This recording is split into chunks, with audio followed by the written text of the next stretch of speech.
இப்ப நடக்க போறது வெறும் எலெக்ஷன் கிடையாது, இது ஒரு ஜனநாயக போர். இந்த டெமோக்ராட்டிக் பேட்டில லீட் பண்ண போற கமாண்டர்ஸ் நீங்க தான்.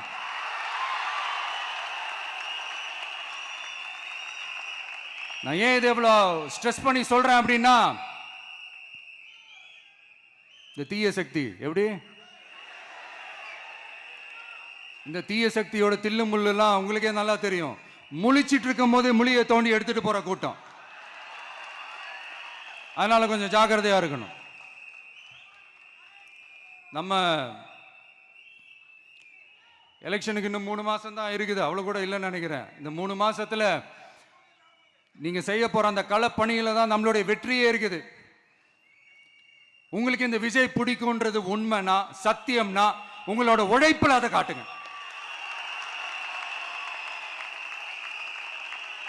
அப்புறம் நாங்க அறிவிக்க போற வேட்பாளர்களுக்கு நீங்க உங்களுடைய முழு ஒத்துழைப்பை நீங்க கொடுக்கணும். கொடுப்பீங்க தானே?